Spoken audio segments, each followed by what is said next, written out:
What's up, you guys? Sean Ross Sapp. Welcome to Fightful. Here's a name you know. We had a wonderful conversation with him a while back, and he is here again ahead of season 6 of Dark Side of the Ring. My God, I am so excited about what we're gonna see on, I believe, March 25th. Vice back again. We got Evan Husney. How you doing, man? Good, man. Thanks so much for having me back. I really appreciate it. I love it. And man, I really enjoyed our conversation last time. And I'm always interested in the how and why things happen. At what point do you find out season 6 is a go and you're off to work? Do you know immediately? Because I know there's a little bit of red tape behind officially announcing stuff like that. Sure. For every season, it's been kind of different. Early on, it felt like we were waiting several months after the season aired to find out if things were going ahead for the next one. But this time around, I think with the last few seasons, it's been probably midway through the season. If the ratings hit whatever metric they need to hit. But for the most part, Vice has always been very supportive of the show, and I think they would want to keep making this show as long as they can.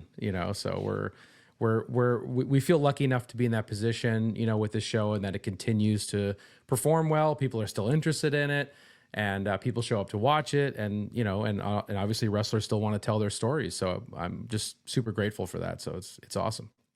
I remember there was a bit of a gap. I think 2022 it was. There weren't episodes in 2022. But also I remembered like season 3 was stretched out a little bit longer as well. What went into that? Was there anything like as far as production that caused that? Well, yeah, season 3 is almost like 2 seasons because it is the largest. It's 14 episodes. It was kind of a crazy order that Vice made that kind of made us do a double take, like, oh my God, 14 episodes. And that was crazy. That was in 2020, and that was during the pandemic. So everything was unprecedented in terms of production, and and not just production, but everything was unprecedented as we were entering that year. But yeah, it was crazy. I mean, we didn't fly producing that season. We drove the whole way across country in an RV up and down cross country like 4 or 5 times. It was nuts. But anyway, we made that big season, and I think it was right around then we were developing Tales from the Territories as sort of a spin-off show that we did with $7. And we wanted just to do something different. I mean, we had done 30 episodes of the show, Dark Side, up to that point.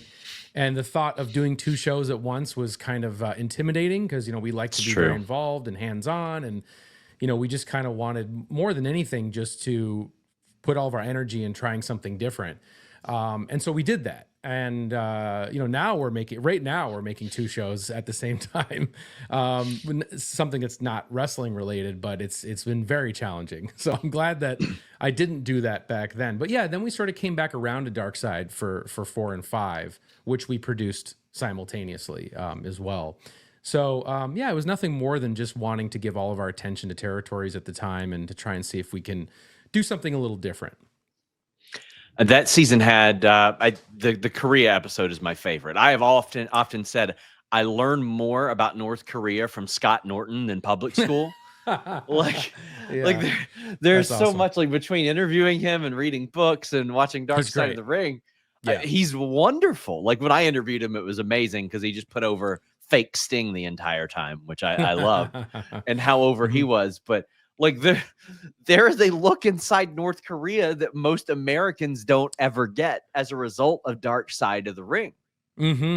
Yeah, that episode is very special to me too, because not only was it just a crazy story, and it allowed us to kind of also experiment with a different tone for an episode. Like we kind of leaned into this Twilight Zone sort of aesthetic, strangers in a strange land, almost a science fiction type story. And it was fun, to do, but also it was just like personal bucket list item for me, something I never would have thought I ever would have happened in my time doing these shows, which was interviewing Antonio Inoki, which was a crazy Yes. experience. I mean, it wasn't, because of the pandemic, we couldn't get into Japan during that time, but we were able to set it up remotely. And still, I'm looking at his face, he's looking at mine, and it was intimidating, and there was a translator, but it was like, just, wow. I just never thought that I'd have that opportunity. And that was just so cool. So, as we see these episodes unfold, we got the announcement of the season 6 episodes. There's one that's very near and dear to my heart. Gosh, I think it was December 2015. I was making such little money that I was on food stamps when I was working at Wrestling Inc. And I reached out to a Twitter egg avatar at that time that said Mark Capani on it. Yeah. And I was like, I would really love to interview this guy because nobody's talked to him since he left. And to my shock, this Twitter egg avatar replied, and I spoke to him, and I put together a long form feature, and it was integral to my career. I wanted to show people that I could do something besides just aggregating news. And that guy is so introspective. And he is an Italian guy that was effectively cast to play a typecast terrorist. Yep. And then he got a lot of the experience of discrimination that those people got during that period. And you can tell how much he grew from that experience. I am specifically interested to learn how that one came together, because to me, that's one of the most fascinating stories in wrestling history. It is. Yeah. You're referring to the Muhammad Hassan story. Yes. Yeah. So this has been one that we've been hearing nonstop from the fans on social media wanting this story. And truth be told, just fully transparent, it was a story that I wasn't actually sure could, and I often say this and I'm always proven wrong, is that it could like sustain the full hour of the show. I wasn't sure if it would be something for a full episode of Dark Side, but boy, was I wrong. And I'm always wrong about that. It's an incredible story. It's absolutely fascinating, as you were saying, for many reasons. But the one thing that I think about his arc, Mark Capani's arc in the business that's so interesting is that it is sort of this like Faustian bargain, I feel like, that he entered in, where, he's a very gifted young man coming into OVW, great worker, great personality, wants to live out his dream of becoming a wrestler, and really is making a name for himself down there. WWE calls, they have this, kind of once in a lifetime opportunity for him to essentially fast track from developmental to the top, of the card, and to get into the main event picture pretty fast, with vignettes and packages and promotion, strapping the proverbial rocket to him, if you will. And, but you have to play this incredibly insensitive, heat-seeking terrorist, for lack of a better term, even though it was never explicitly said. It was, it actually is an interesting character. In the beginning, the concept, of course, was, in the wake of 9/11, many Muslim Americans were feeling, the Islamophobia that was sort of very pervasive in that time period. And he was sort of supposed to be a mouthpiece for that. Like, me and my people, although, he's really Italian, but the character that he's playing is experiencing all of this. And hey, we're still Americans, and, defuck, right? So anyway, he gets this opportunity, but of course, the WWE is positioning him still as a heel. You're still supposed to be booing this character, which is what makes it a little awkward by today's standards. And of course, actually, the most disturbing part of the whole story, without getting too deep into it, to me, is the audience reaction, because the audience is just villainizing this guy no matter anything they're doing. The sign, if you go back and see the signs people are holding, it's extremely cringe and very alarming in terms of the, the racist stuff and the crazy stuff people are saying. So it's stoking on the fears of the audience, right? Wrestling's been doing that for so long. But he basically played this character to such an effect that it created an unprecedented level of controversy, to the point where, networks were being concerned, like, should this character be on the air? Do we want to carry this product? Because it was going off the rails. And especially as things in the real world in the Middle East were heating up and other terrorist activity was happening, it was like, is this the best look for us to have this character on screen at the same time things in the headlines are happening. So to me, it's just a very fascinating episode looking at, Mark's journey through wrestling, him sort of reckoning with this in terms of the character that he portrayed, and the insensitive, that there was insensitivities there, and but also, yeah, as you said, just it's crazy him having to take this gimmick outside of the ring and sort of live the gimmick, wear a headdress and wear these things out in public, and experiencing real racism at the time is just completely fascinating and bizarre. But then also his journey to now where he's a school teacher. And he says, he wouldn't change a thing. That failure of that gimmick led him to where he is now helping people. So you can't hate that. It's great. Some other episodes that are on tap this season: Vader, Tony Atlas, Superstar Billy Graham, Hot Stuff Eddie Gilbert, Billy Jack Haynes, Ludwig Borga, Daphne, the original Sheik. Like there's a lot of good stuff in here. I mean, it's always wild. Like for me as a viewer, like I knew Daphne, I know Mark Kapani, Muhammad Hassan a little bit. I know Vince Russo. I worked with the man. Like I had heard his side of Bash at the Beach 2000, and me and him don't agree on much. I agreed with his approach to it at that situation. So it's really interesting to see like people covered in this. Yeah. And you come to know these people as you cover a lot of what they do as well. That's right. Yeah, it is interesting. Like there are relationships, that we've forged, through the process of doing this. I was saying the other day, like, Jim Cornette has been in so many episodes of Dark Side of the Ring. I was sitting there in his house more recently and just being like, I think I've been here 18 times. My God. I've been to his house. And I think outside of anywhere that I've ever lived in the country, Louisville, Kentucky is the place that I've been to the most out of any other city in the world because of that. So yeah, and of course Mick Foley, is another person that we've, just had a great relationship with over the years. I mean, he was kind of patient zero in a lot of ways. Like, things kind of could have gone a different way, sliding doors with Darkseid, where he would have been the narrator for the show. That was the original sort of intention of the series. But he didn't know us. We didn't have street cred. And so he was a little worried about some of the stories we were covering and how we'd handle them, and which I totally understand because we were green as grass back then.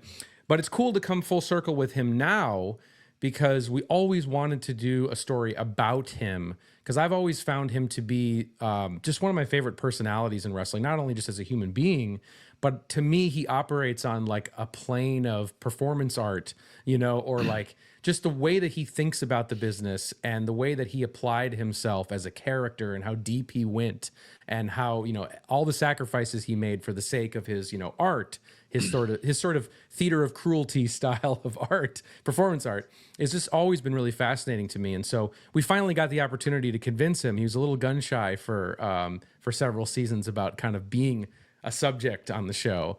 But we were finally able to do it. And, the Hell in the Cell match, while it has been, it's well-trodden territory, of course, for wrestling fans, that was such a huge deal for me as a kid, and I'm sure a lot of people of my generation who saw it live. I mean, that's the thing we all talked about on the playground afterwards, was that match and what happened. I mean, it's just still the craziest thing, and it's always the match that I show people who've never seen like a wrestling match before, because their jaws are usually on the floor.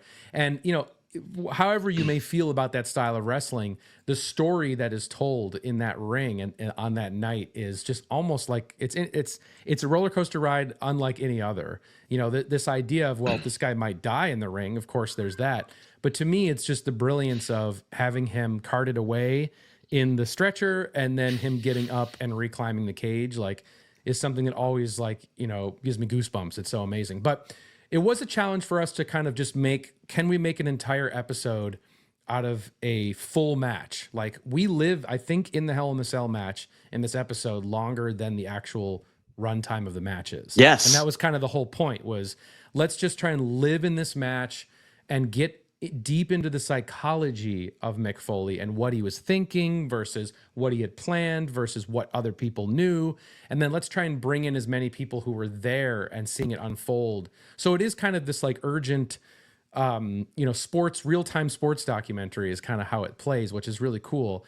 And it was great to talk to people like Francois Petit, who was who was sort of the quote unquote doctor they had in the back, who's Yes. more just like a physical therapist, but you don't Yes. really hear from him all that often. And I was just shocked when he told us that he also played Sub-Zero in Mortal Kombat in the first movie. I had Oh my God. no idea that that's who that was. So very cool. And he's a cool character in the piece. But so I urge anybody who feels like they've heard this story before, this is a very cool look at this. And I think it's a little deeper than most of the pieces you've seen on it before.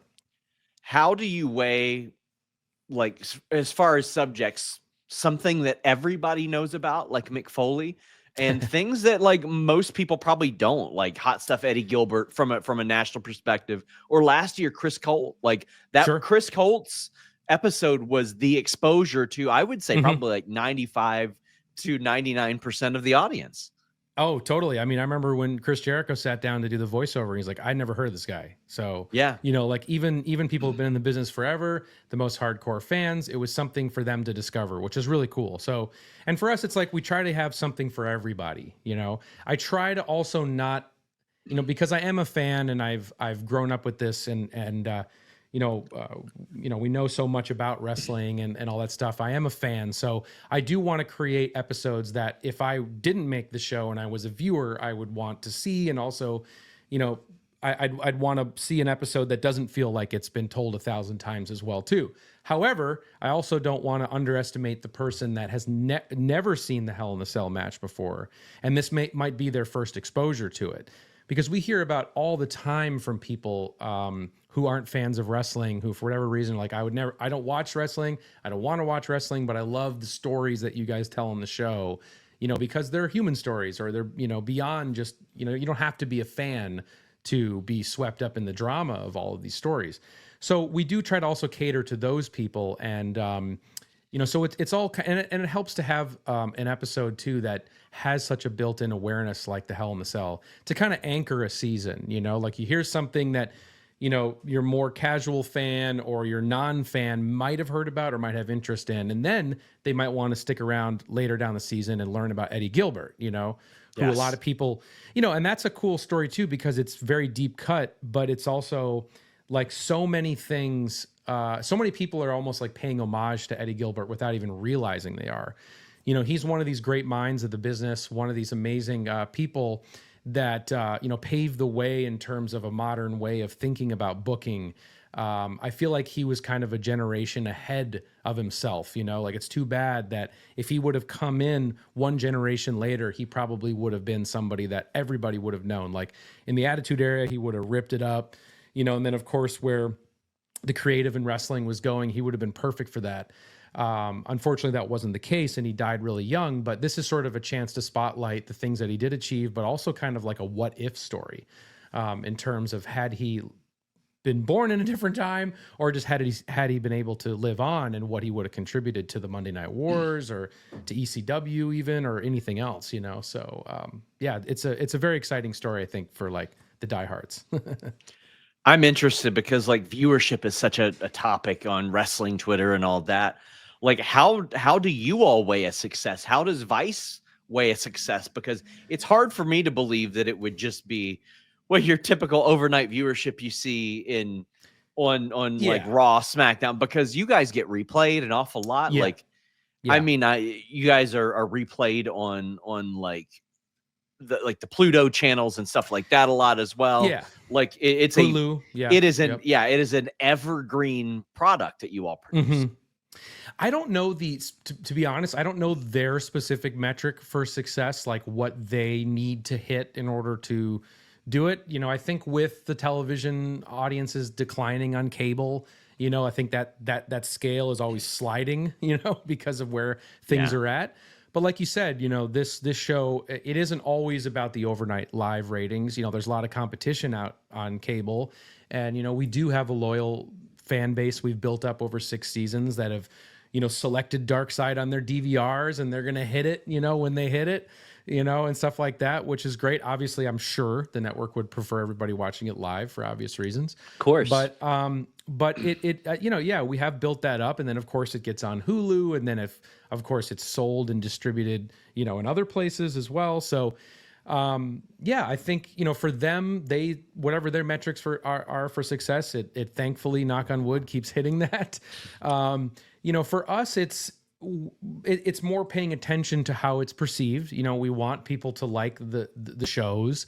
We've done 60 of them now. It's kind of crazy to think that many stories could withstand, what you classify as a dark side of, episode. And that's why we've kind of opened it up a little bit too. I mean, John Tenta is not an episode everyone would have thought it would be a thematic fit for our show, right? Oh, buddy. But we can... I was pumped. I was pumped for it. Nice. That's awesome. I keep that thing on me. Yeah. This is when haircuts were men right here. Oh, hey man, I wish we could go back to wrestlers all having that haircut. It was the best.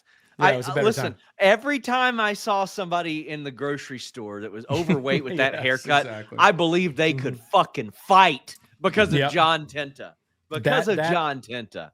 That look is just ring ready when you see that look. Yes, absolutely. Money and ring ready. Yeah, and so, but like the John Tenta thing, it's like, for me, it's like the dark side of thing. I do hear people saying, well, what's dark about Vader? Well, see the episode for yourself, or what's dark about John Tenta? But it's like, to me, it's like, it doesn't have to be so one-to-one, or like, it doesn't have to be something that's, has to 100% fit that sort of archetype of, a story about drugs or whatever. It can be just a human story that has elements that, are, very emotional or tragic, or just a good story, and we always try to bring people up in the end. You got to bring them up in the end, and you got to see the light at the end of the tunnel. And we've always tried to do that as much as possible.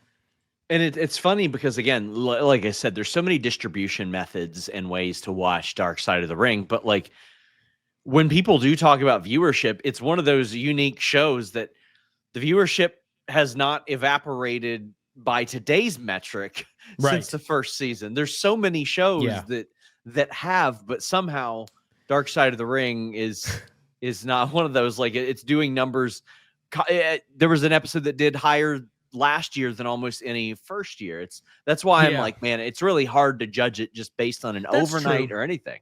Yeah, that's true. I mean, we definitely got a lot of eyeballs on season 2 because of that came out during lockdown. I think that came out in March or April of 2020. And so I remember it was right as soon as the Benoits came out. Yeah. Yeah, that's right. So I think, there was a lot of people watching, and the Owen Hart episode did record numbers. I think that's still the highest rated show that Vice has had.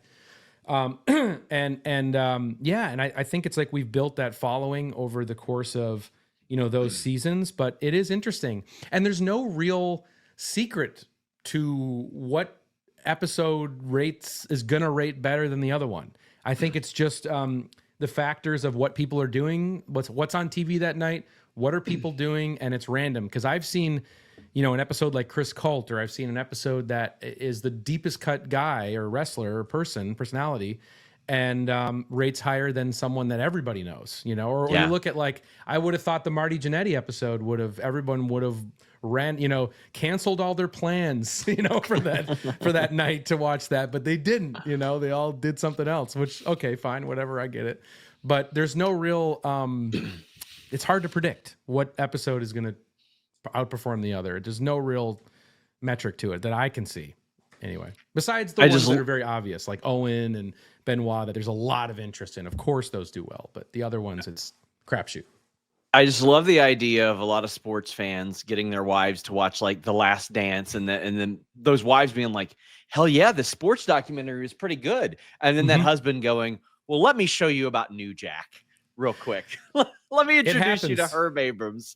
It happens a lot. Yeah, it happens. And that's my favorite thing, is when somebody is exposing their partner, loved one, sibling, father, uncle, aunt, whatever, to this crazy world that has nothing to do with it, but they're down for it, and they're like, this is nuts, and I love it. Because I hope that our show doesn't play, I think some people have a perception that it plays like a cautionary expose, like, look at this, like John Stossel's kind of 2020 piece on wrestling, we're exposing the secrets, and then look how, like, effed up this all is.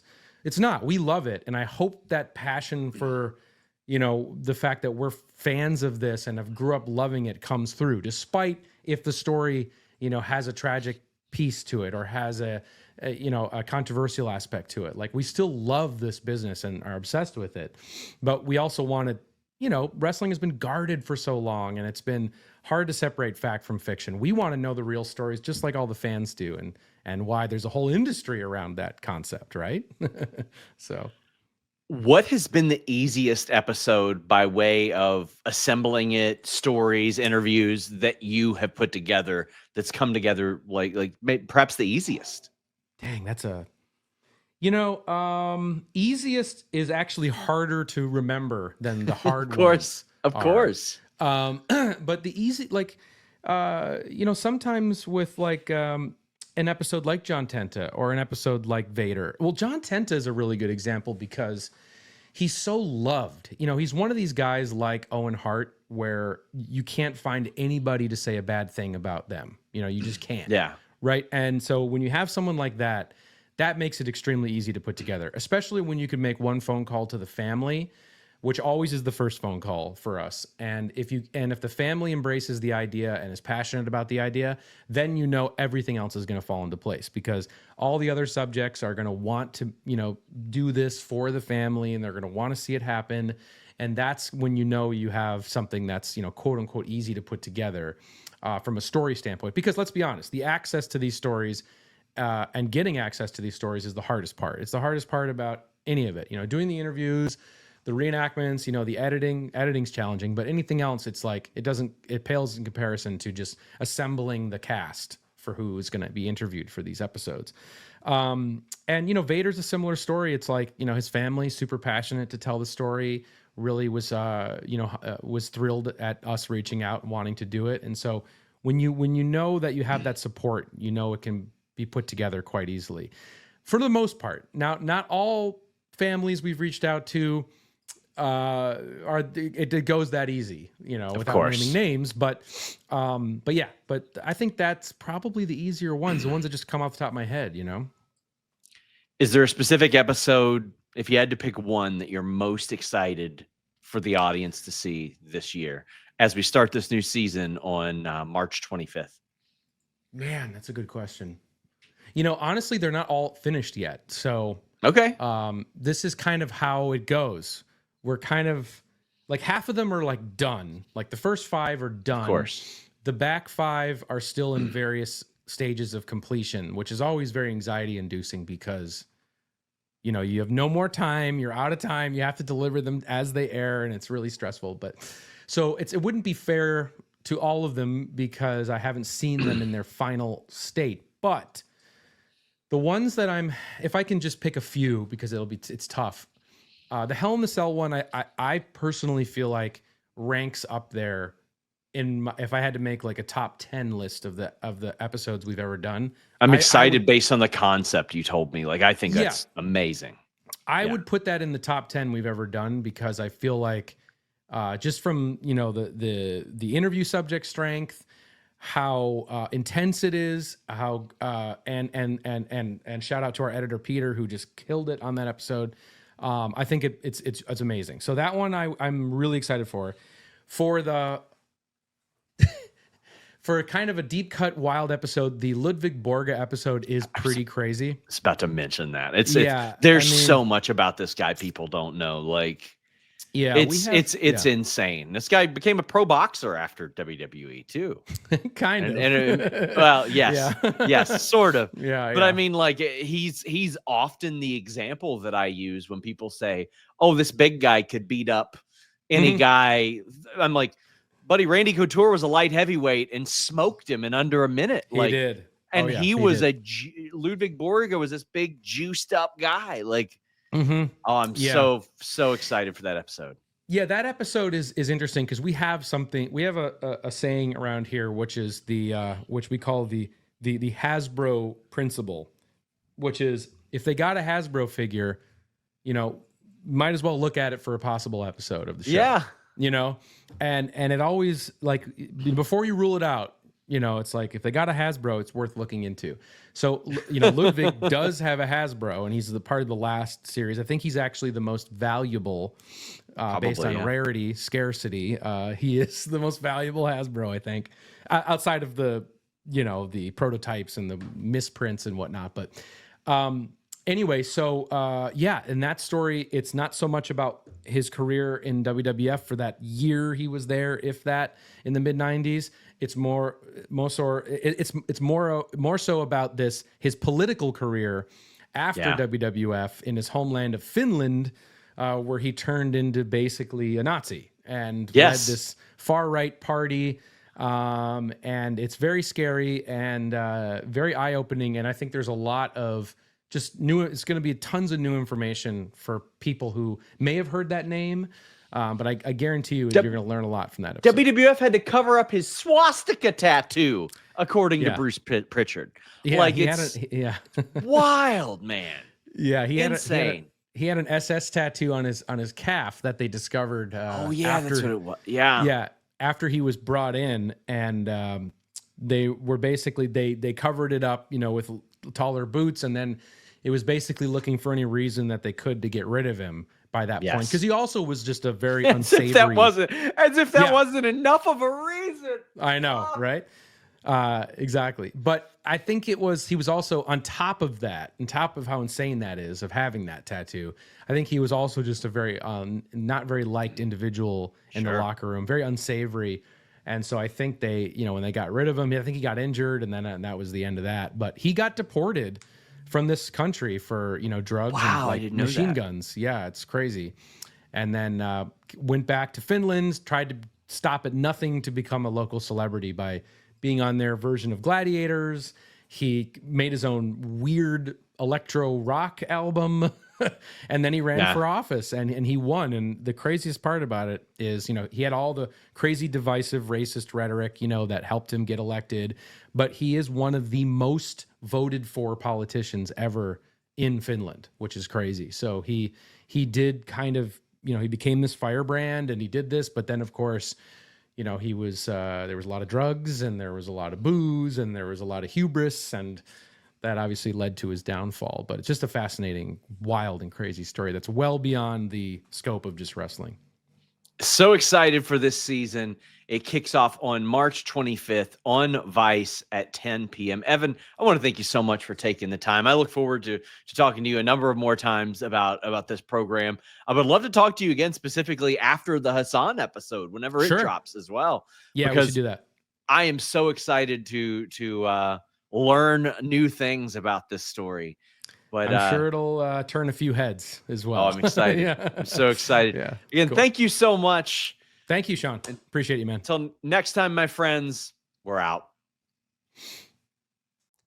If you're a wrestling fan and you're frustrated with all the services you need to watch all the different wrestling shows, Fightful has your solution with nordvpn.com/Fightful. Change your virtual location with just one click, and you'll be able to watch Raw, SmackDown, NXT, and PLEs on one Netflix account. You'll also be able to get a lot of pay-per-views at a much more affordable price than you do here in the United States. This is a must-have for wrestling fans. That way you don't have to have 7 different accounts to watch all of the shows that you want to watch. In addition to that, they have a great 30-day money-back guarantee and an incredible deal right now going on. But that's far from it. You can protect yourself on their VPN service, the fastest in the world, shield your data from snoops and criminals, protect yourselves on public Wi-Fi, and it's available on all your devices and operating systems. NordVPN.com/Fightful.